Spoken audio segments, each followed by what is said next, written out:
Welcome back to the channel. Today I want to basically just tell you guys why I love my iPad Pro 11 inch 2020 model. I bought it last year directly from Apple around the time the first lockdown began actually, and it took ages to come through as a result, but when it did, it is just so worth it.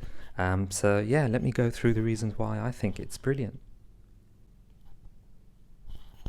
Before I start, obviously, just a reminder, if you could subscribe to the channel, it's going to help it grow. I can put more content out. I have had a few additions, but if you could like, comment, hit the bell icon for notifications, that would be great.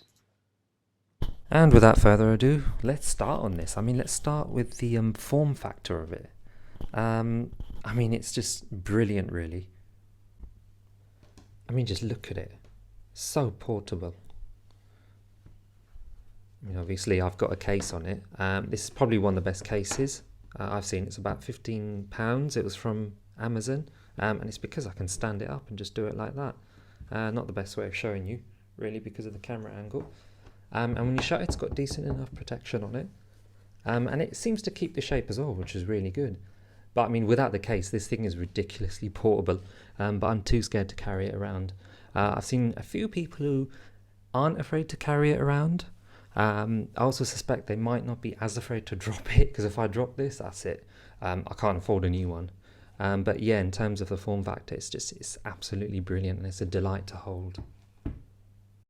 Going on to the actual usability on it, I was convinced that it could replace my laptop, at least on the media consumption side, and that is mostly true. If you are just using it to watch stuff, surf the internet, this thing can replace your laptop. Let me just demonstrate. Going to just bring up, just pretend I'm on the internet, private browser. I don't know, let's go to good old BBC Sport there. Now let's just pretend I want to watch Netflix. Yeah, I know I've got it on the kids channel. Let's watch this, whatever this is. Okay, and then it should go into picture-in-picture mode, which I thought was really cool. And obviously I can widen it how I want, and I can watch it in the background. This is something I used to do on the Windows computer back in the day. Put some DVDs on and just watch them in the background, and binge watch quite a few really this way.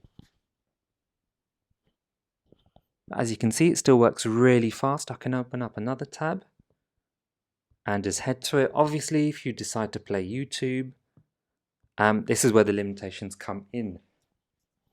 With the iPad, it still only allows one audio stream at a time, which can be annoying, particularly when you get an advert, because then it will just stop whatever you're listening to in the background. And you don't get me started on playing YouTube in the background. Although it works, every time you exit the app, it just stops. But yeah, that looks really good. Love the fact you can sort of flick it everywhere. Obviously, it reduces the amount of screen space that you have. But if you're not too fussed about that, this is definitely the way to go. I did ponder between this model and, let's just pause this one, this model and the 13-inch. But a lot of people have found, when I look through for their opinions, that the 13 inches is too heavy to bring it around anywhere with you. Obviously, if you've got the 13 and you think that's not the case, comment below. But yeah, just looked. The real estate was lovely, obviously, but I can imagine it'd be heavy to take around with you, use on the sofa, etc.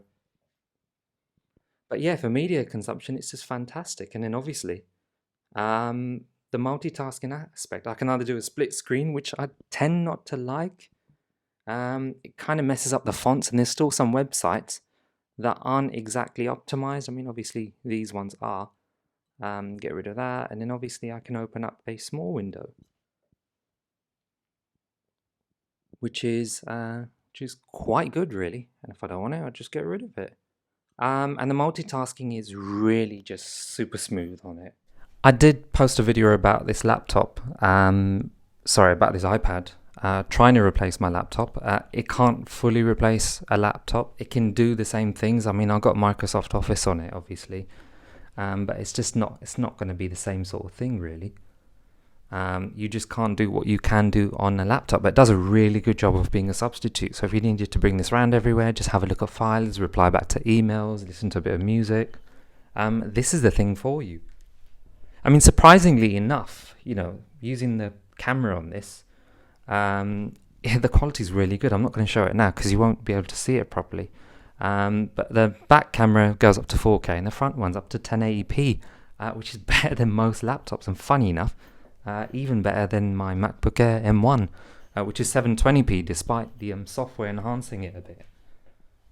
Okay, so those were my quick thoughts on it. I mean, I didn't use it for games much. I've got quite a few games on here. Some of which didn't work, so I had to delete them. That's the other issue with iOS. You find a game you like, you can play with it for a while until the developer stops updating it, and then you just can't access it anymore. Unlike Windows, if you've got a 20-year-old game that you like, you can just pop the CD in, adjust your software a little bit, patches going into all those .ini files. I mean, I can't remember how I used to do it back in the day. And you can play pretty much any old game on there. With this one, once it's gone, unless you've sort of jailbroken your device, you can't really get it again. And I had a couple sort of gems I paid for, which are gone now. Let us know what you think in the comments below. Some people have the iPad Pro 2018 version. There are only a few differences, one being the camera and the I believe the HDR aspect as well, when you're watching films, which probably isn't a deal breaker for most people. But let us know in the comments below.